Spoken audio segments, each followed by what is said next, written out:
Sabe por quê? Porque essa é a cultura grega, que eles tinham um deus dos céus, que chamava Zeus, que tinha um raio na mão, e ele queimava todo mundo com raio. E aí a gente pegou o Zeus e mudou para Deus, porque o Deus é o mesmo, um Deus bravo, violento, que quer matar todo mundo com raio e queimar todo mundo. Ah, como nós olhamos esse Deus que quer destruir todo mundo, um Deus irado, um Deus bravo, um Deus carrancudo, um Deus mal-humorado.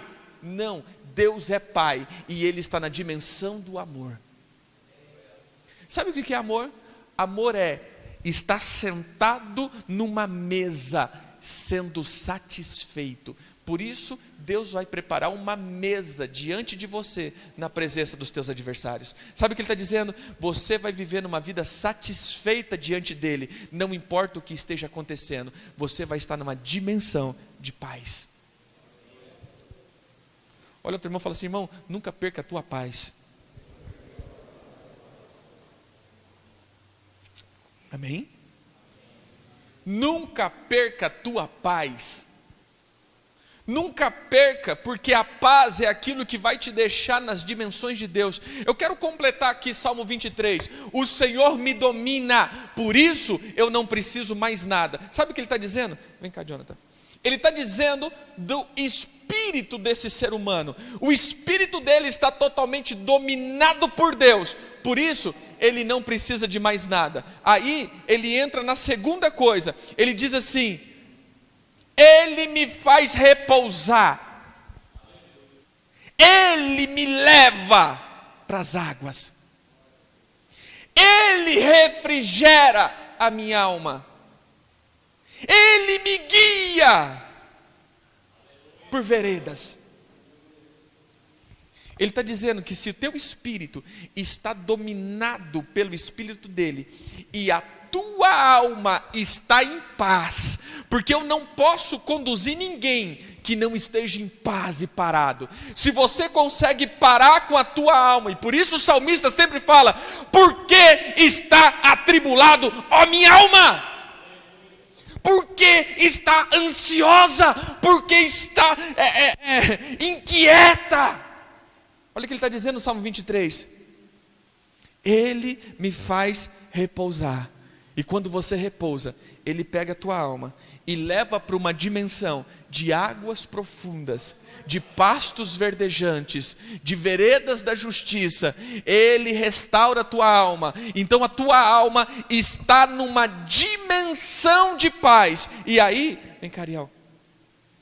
E aí, mesmo que o teu corpo ande por vales de escuridão mortal, a tua alma não vai se preocupar. Por quê? Porque você sabe no teu espírito que Ele está contigo.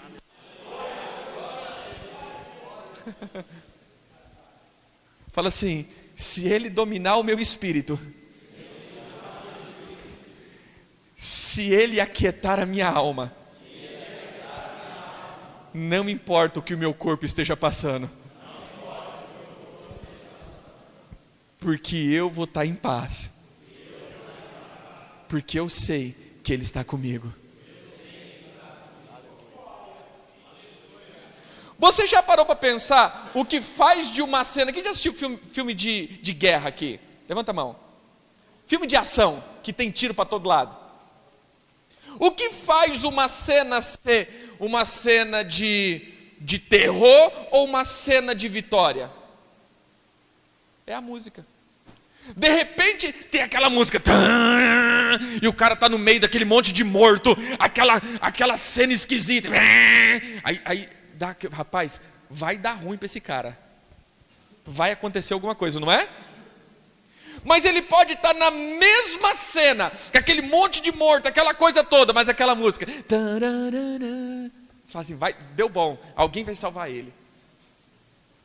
Fala para o teu irmão: a música que você ouve determina as tuas atitudes. Ou seja, se a tua alma está ouvindo a paz de Deus, irmãos, não importa o que o teu corpo esteja passando, vai dar bom, vai dar certo. Mas se a tua alma se achega perto do teu corpo, nas tribulações, nas aflições, querido, você não está sendo dominado por ele. Você não conhece o pai que você tem. Pode se sentar, obrigado. Voltando para o pai. Quando nós entendemos essa figura do pai, quando nós entendemos a função do pai para a vida de uma pessoa, e começamos a olhar esse Deus carrasco e bravo, e falávamos do amor. Amor é dimensão de paz. Aí, o problema é que nós estamos assistindo muito filme de Hollywood. Sabe o que é o filme de Hollywood? O mal está lutando contra o bem, e aquela luta terrível, e no último minuto do segundo tempo, pá, o bem vence. Uau! Ainda bem que ele venceu. E a gente começa a comparar a luta entre Deus e o diabo. Não, irmão, Deus está lutando com o diabo, e Deus está indo, mas não esquenta não, no último momento Deus vai vencer. Deixa eu falar um negócio para você, Deus não está lutando com ninguém, queridos, porque Deus não perdeu nada para ninguém. O dia que Deus quiser acabar com isso, ele vai assim, ó, acabou. Porque o diabo é só uma criatura, o diabo não é criador, e Deus está no seu domínio, Deus está no seu trono, e Ele nunca perdeu o seu trono. Agora, eu e você sim perdemos, é nós que estamos lutando, e Deus está ao nosso favor, mas você está lutando.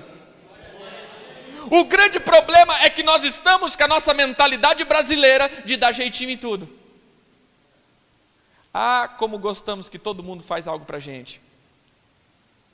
Se eu perguntar aqui, o que você quer ser? Ah, eu quero ser um funcionário que ganha 20 mil por mês e não faz nada. Não, nada não. Nada não. Nada não. Trabalhar umas 2 horas por dia no máximo. Não é isso que nós sonhamos ser? Uma pessoa bem-sucedida sem esforço. Quando o homem peca, Deus fala assim, agora do suor do seu trabalho comerá o seu... Olha o teu irmão e fala assim, meu irmão, leia a Bíblia, por favor. Do suor do seu trabalho comerá o seu pão. A palavra pão no hebraico, ela deriva de uma palavra que significa guerra. Olha o que Deus estava dizendo. Quando você pegar a tua espada e for fazer guerra, o que está no céu liberado para você, vai te encontrar. Porque em Efésios 1:3 diz o seguinte, bendito é o meu Deus e Pai, Pai do nosso Senhor Jesus Cristo, que já me abençoou com todas as sortes de bênçãos nas regiões celestes em Cristo Jesus. Você já tem tudo o que você precisa, mas está no reino espiritual, então pega a tua espada e vai liberar isso. Mas nós não fazemos, queremos tudo de mão beijada. E aí falando, Deus é ruim, meu irmão. Deus é ruim. Não, queridos, Ele é Pai. Eu vou te dar um passo para estragar uma pessoa. Dá tudo o que ela quer. Quem tem filho aqui? A partir de hoje, dê tudo o que teu filho quer. Você vai ver. Daqui 10 anos, o monstro que você criou. Você está entendendo? Se você tivesse recebido tudo que você queria quando você era criança, você já estava morto. É ou não é? Que a gente quer tanta coisa louca e fazer tanta coisa louca quando a gente é criança. E a gente olha os pais como o tira-prazer. Não, meu pai era tira-prazer, meu irmão. Era muito chato, é careta. Não, querido. É porque os nossos pais já viveu aquilo que a gente não tinha vivido ainda. Tudo pode mudar, mas a vivência do ser humano, isso nunca muda. É igual desde quando o diabo brincava de carrinho e tomava leite. É a mesma coisa, querida, ainda. A vida continua do mesmo jeito. Então pode mudar as eras, mas nunca muda os nossos comportamentos. A vivência do dia a dia é a vivência do dia a dia. E nós queremos que Deus dê tudo para nós. Sem esforço. Queremos que Deus dê tudo para nós. Sem irmos para a guerra. Mas eu vou dizer um negócio para você. Pai, a palavra pai, eu gosto muito, você vai ver muito eu falando do hebraico. Eu gosto muito das letras hebraicas. Eu gosto muito da escrita hebraica. Porque o hebraico é diferente de todos os outros alfabetos. Sabe por quê? Porque cada letra hebraica, ela tem um som, um símbolo, um significado, um número. Por exemplo, no hebraico é a mesma letra Aleph, que a primeira letra é um também. Então existe 22 letras, 22 números, 22 figuras. Por isso você vai ver que lá em Números 2, Deus está dando um código para cada um. Ele fala assim, olha, cada tribo vai estar de frente da casa paterna com seus estandartes e com as suas insígnias ou suas letras. Cada tribo de Israel tinha uma letra que representava aquela tribo, porque aquela letra tinha um símbolo, um sinal, era um código, um token. Quem tem conta no banco aqui que tem aquele token? É uma senha para acessar algo. Eu acho muito lindo quando você começa a trabalhar no hebraico. Vou dar um exemplo. Quem já ouviu aquele texto que fala assim, eu sou o alfa e o ômega? Quem já viu? Jesus era um romano ou Jesus era um hebreu? Você está em dúvida? Abra a tua Bíblia em João 4, 22. Alguém pode ler com a voz alta? O próximo? 4:22. Espera aí, olha o que ele diz. Vós, samaritanos, adoram o que vocês não conhecem. Nós adoramos o que conhecemos. Nós o quê? Judeus. Jesus era um judeu ou era um romano? Então ele falava hebraico ou ele falava grego? Então ele não disse, eu sou o alfa e o ômega. Ele disse, eu sou o Aleph e eu sou o Tav. O Aleph, na escrita original, e olha que lindo isso, irmãos. Quem lembra que Deus deu uma tábua da lei lá em cima no monte? Em que idioma que Deus escreveu? Você viu que lindo isso? Deus alfabetiza o povo, ensina o povo a ler e depois dá a lei para eles. Porque também seria injusto eu pegar assim, pegar isso daqui do irmão e falar assim, ele não sabe ler, ó, se você não cumprir isso daqui, você morre. Uau, sim, se você não cumprir isso daqui, você morre. Que injusto, né? Então Deus ensina o povo a ler e dá uma lei para ele. Mas pulando essa parte, ele fala, eu sou o Aleph e eu sou o Tav. Aleph, no começo, na escrita original, era a cabeça de um boi. Salmo 92 diz isso. O Senhor me deu força como boi selvagem. Aleph significa força. Hã? Arma?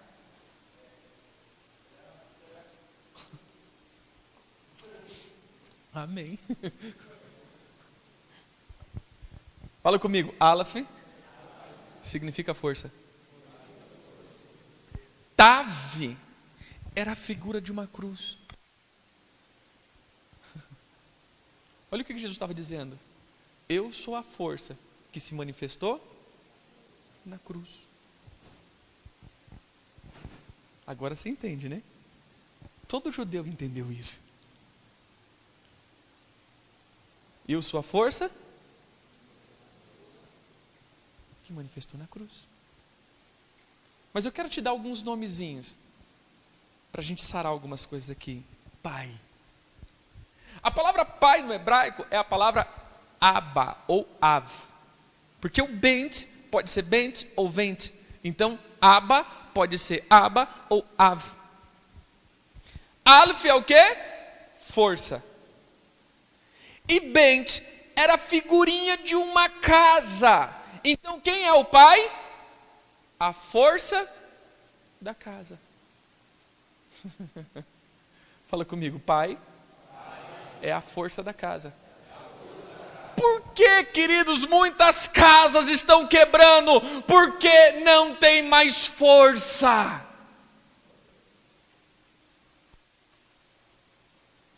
Olha para um homem que está do teu lado e fala assim: meu irmão, se você não sabe, você é a força da casa.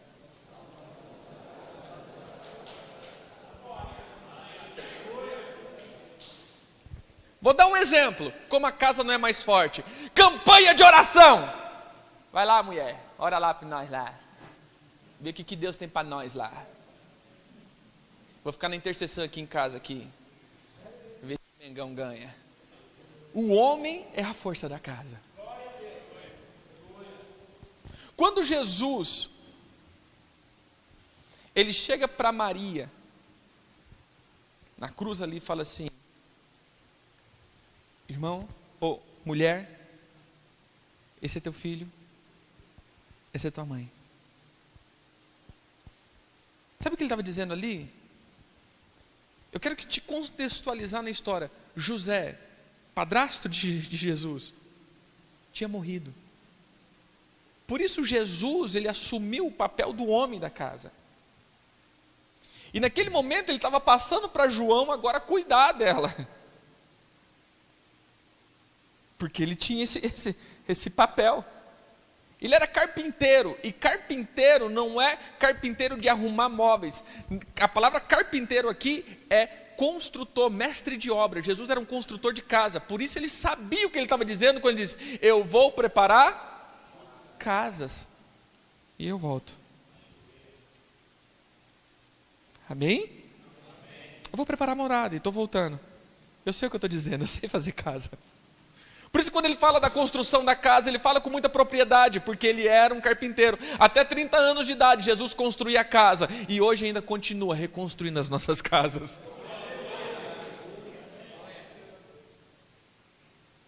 Mas uma coisa eu quero que você entenda, irmãos, que o pai é a força da casa, e quando nós, como homens, não assumimos mais o papel espiritual de uma casa, a casa se torna fraca.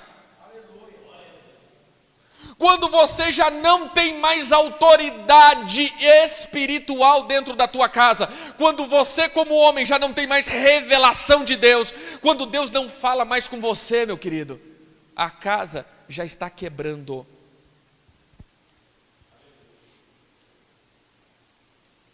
Nós estamos terceirizando. Eu não estou dizendo aqui que ministério de mulher, eu não estou dizendo aqui que mulher, não, queridos. No reino espiritual não existe homem ou mulher, no reino espiritual existe cristão. Mas eu estou dizendo agora dentro de uma casa, não confunda ministério com casa. Aqui eu sou o apóstolo Éder, mas dentro da minha casa eu sou o Éder, o pai de uma família, que tem responsabilidade de manter uma casa diante do Senhor, que tem uma responsabilidade de orar por uma casa, e saber o que Deus tem para minha casa, não esperar na minha esposa, para que ela veja o que Deus tem, não esperar na minha esposa uma intercessão profética, mas é eu assumir a minha espada, e dizer: eu sou a força dessa casa. Eu vou dizer um negócio sério para você, querido. Deus nunca vai cobrar a tua esposa. E é isso que deixa a gente irado, né? A nossa esposa está daquele jeito. E aí Deus vai falar com ela. Fala manso. Minha filha. Minha filha? Aí chega com você dando porrada, né? Deixa eu te dizer um negócio. Quem que comeu o fruto primeiro? Adão ou Eva? Quem que deu o fruto um para o outro? Adão ou Eva? E Deus chega em quem primeiro? Adão, o que você fez, meu filho?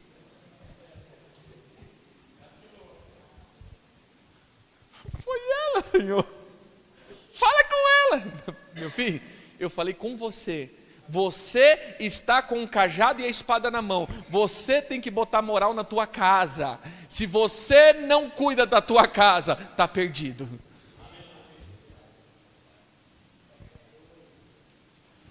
Então olha para o teu irmão e fala assim: meu irmão, como está a tua casa?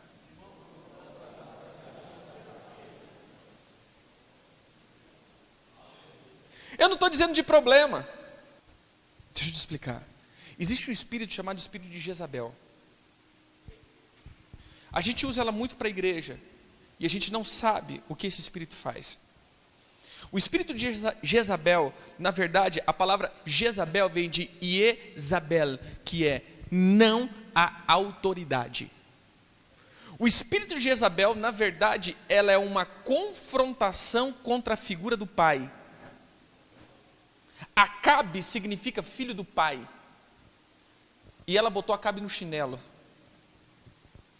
Todo espírito de Jezabel, ela vai confrontar os pais. Ela não quer destruir igreja, ela quer destruir pai. Fora da realidade de Deus. Preste atenção, queridos, nós confundimos muito submissão com escravidão. A palavra submissão é uma missão dentro de outra missão. Submissão, uma missão dentro de outra missão. A missão da esposa está dentro da missão do marido, porque a missão do marido está dentro da missão de Jesus. E a missão de Jesus está dentro da missão de Deus.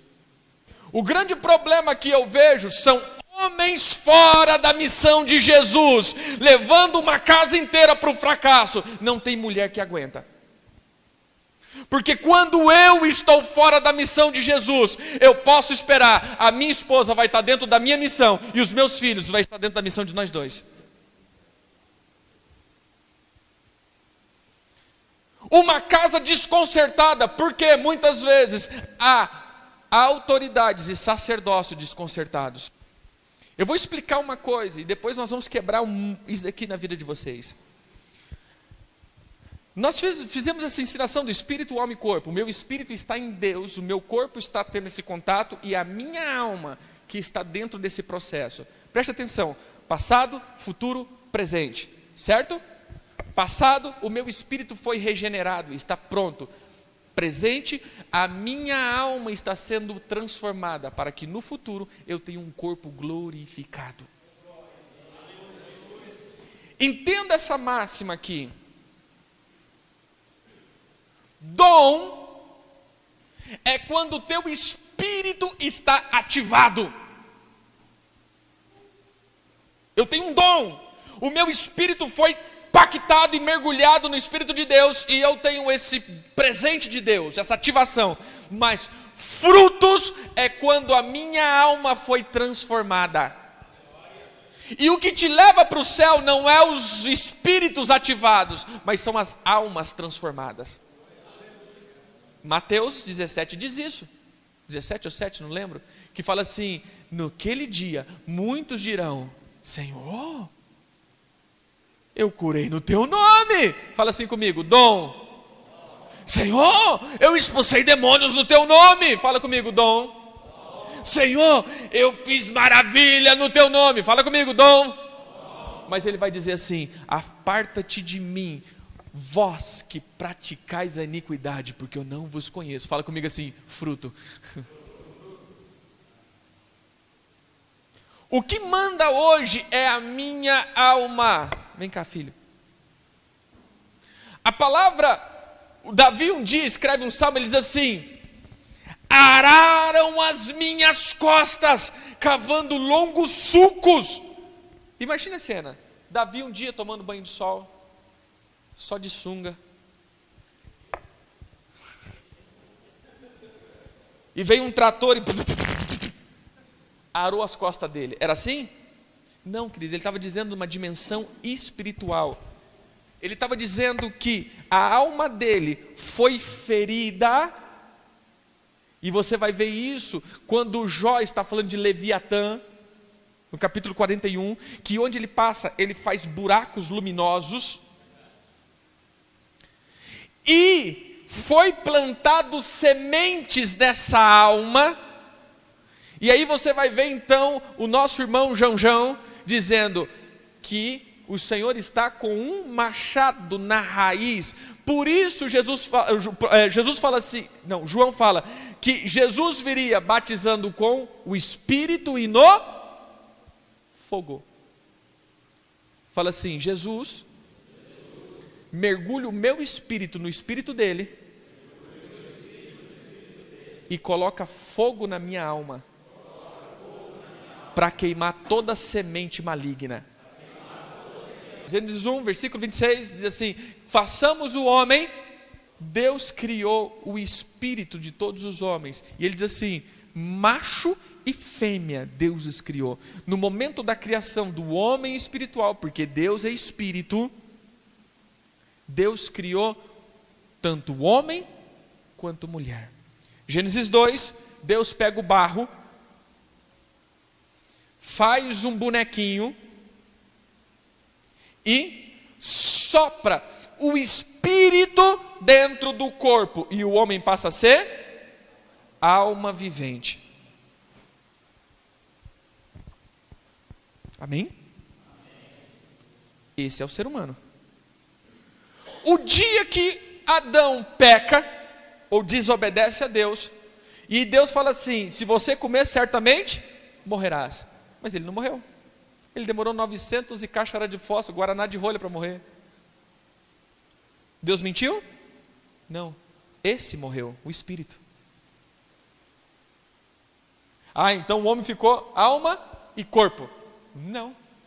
Lá em Romanos 8, nós confundimos muito quando ele fala de um cara chamado corpo do pecado.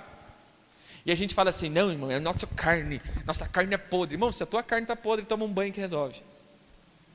Porque ele está dizendo de um ser espiritual chamado corpo do pecado, que entrou na vida do ser humano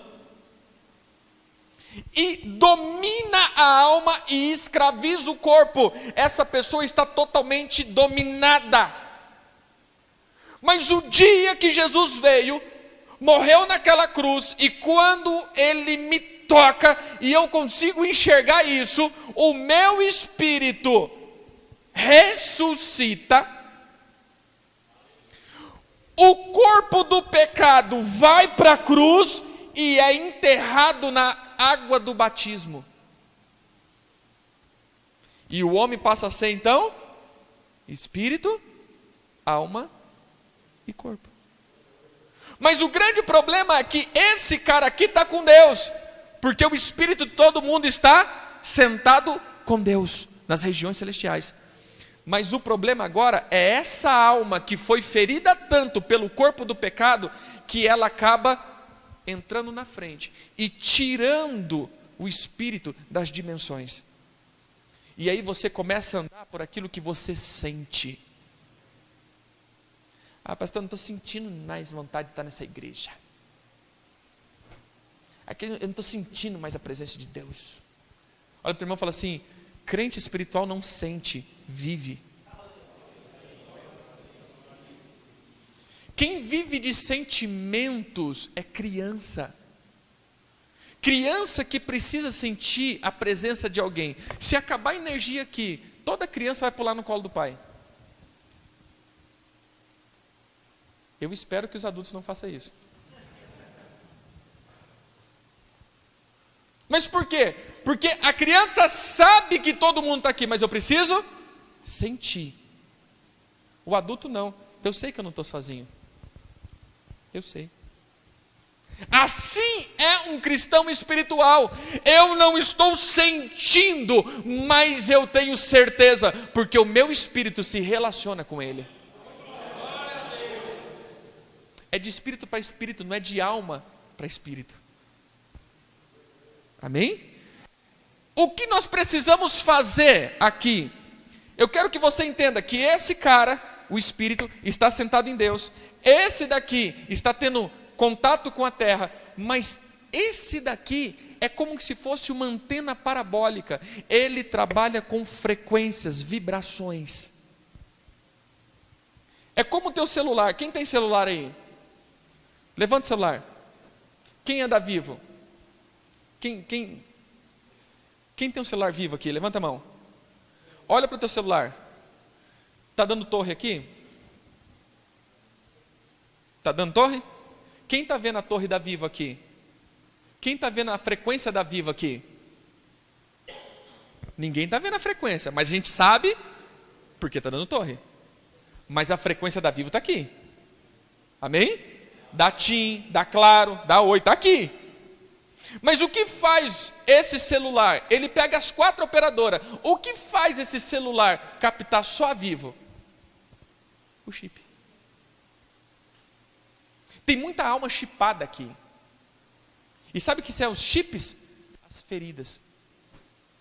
Toda ferida marca a tua alma e todo o espírito. Por exemplo, eu fui frustrado. Então, é como que se o chip da frustração colasse em você. E você começa a captar, quer dizer, capetar, né? A frequência.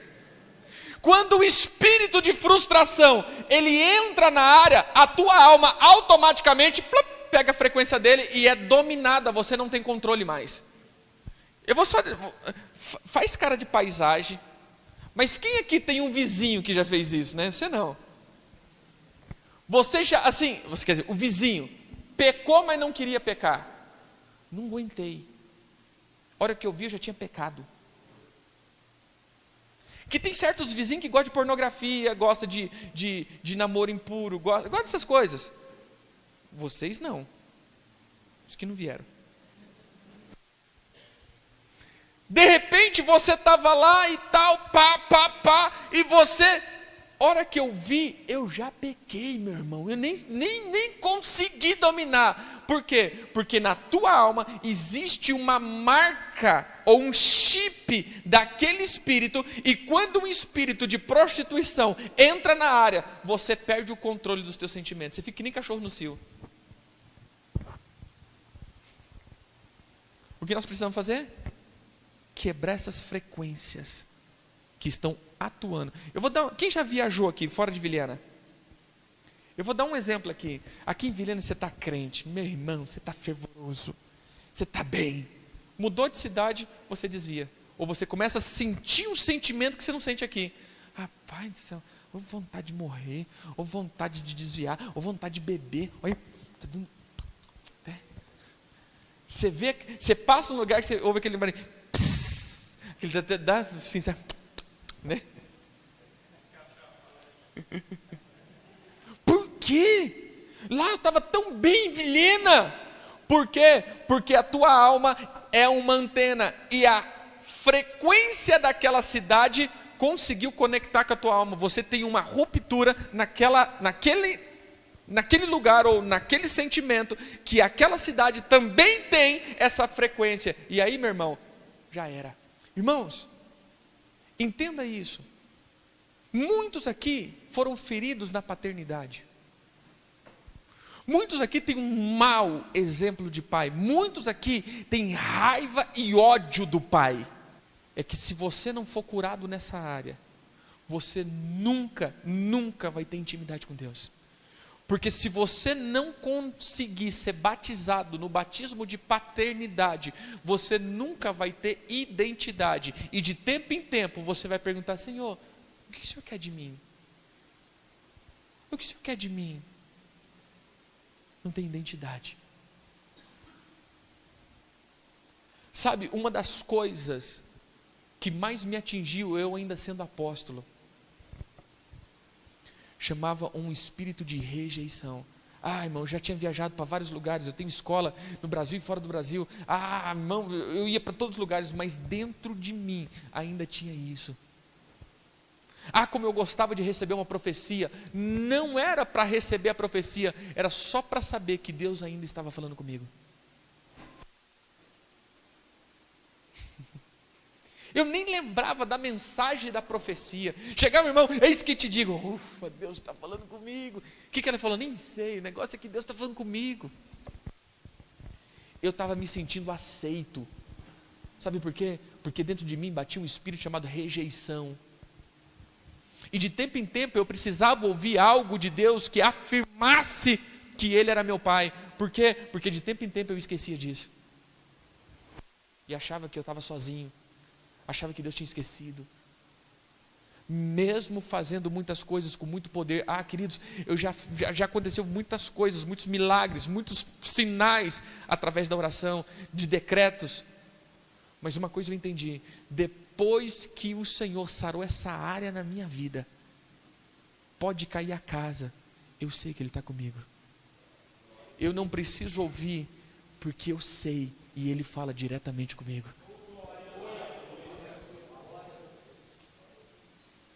Sabe?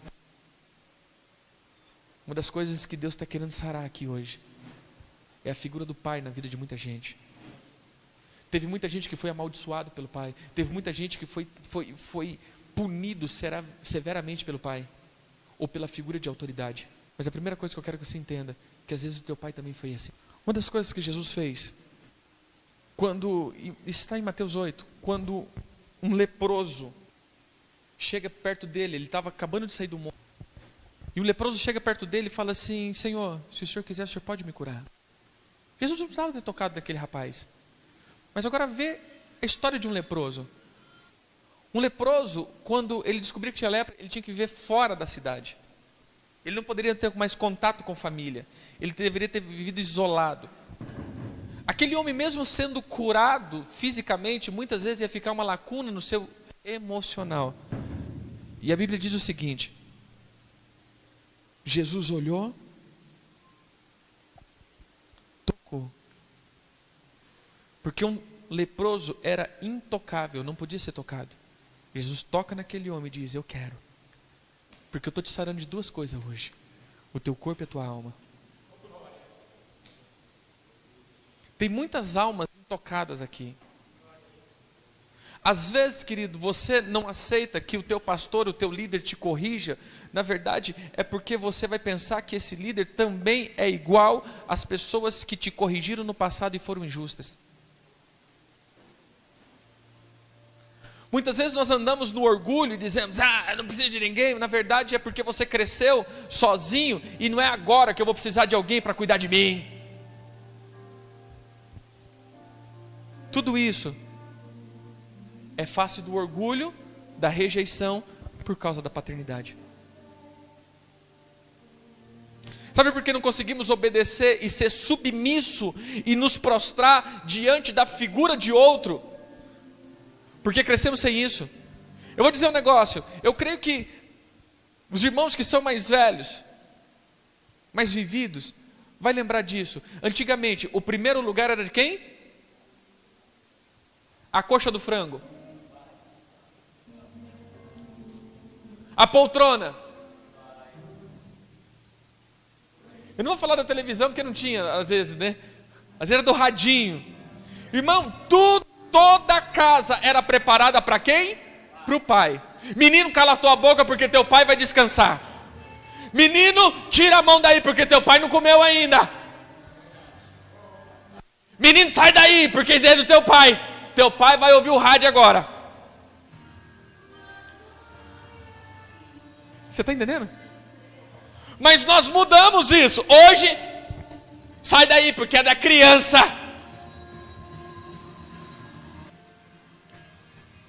Hoje, as crianças não crescem mais olhando para o pai. Antigamente nós crescíamos sabendo que tínhamos que olhar para alguém, para o pai. Então nós estávamos vivendo em função de alguém. Mas hoje nós vivemos em função de nós mesmos. Por isso somos indomáveis. Essas pessoas que cresceram olhando para o pai, quando chega na igreja, ela olha para o pastor, ela olha para Deus, porque ela cresceu a respeitar a vontade de alguém. Mas essa outra geração, que está olhando para si mesma, ela está entrando na igreja, e é assim: se Deus me abençoar, eu vou para o mundo. Se o pastor não fizer o que eu quero, estou fora. Porque todo mundo tem que olhar para mim, eu sou o centro da atenção. Mais uma vez, olha para o irmão e fala assim: irmão, olha para o pai.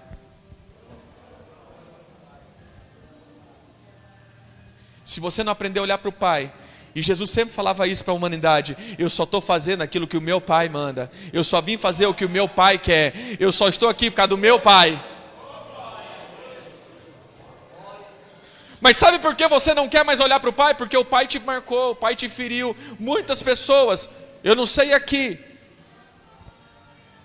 mas foram injustamente, muitas vezes açoitados. Houve até problema de abuso físico e emocional. Por isso a figura do pai é terrível na tua vida. Deus está trazendo isso. Teve pessoas que sofreram com o pai, ou com o padrasto, ou com a figura de um homem, até abusos físicos e emocionais. E você está preso. Por isso você não consegue olhar para Deus. E por isso você não consegue ser homem dentro da tua casa.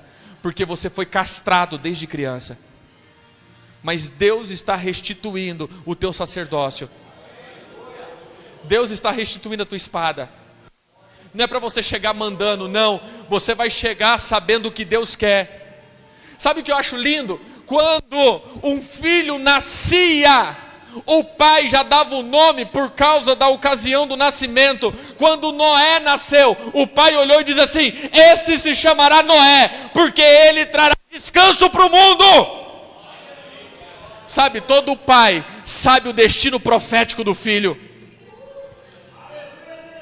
Mas hoje os nossos filhos nascem, esse daqui é Neymar Júnior, esse é Ronaldinho. Nós não sabemos mais quem são os nossos filhos para Deus. Por isso, perdemos a força da casa. Deus está restaurando de novo homens espirituais que ouvem Deus, não é que chega mandando na casa, não, mas que direciona uma casa segundo o direcionamento de Deus. Homem que vai chegar de novo e falar assim: meu filho, vem cá, Deus me visitou essa noite e disse isso daqui de você, tá certo? Meu filho, peraí, o que está acontecendo? Meu filho, eu vou te preparar, porque Deus está dizendo que você é um pastor, um apóstolo, um profeta dessa geração. Meu filho, Deus está me dizendo disso de você. Olha, minha esposa, o negócio é o seguinte: Deus vai fazer isso, porque Ele me visitou.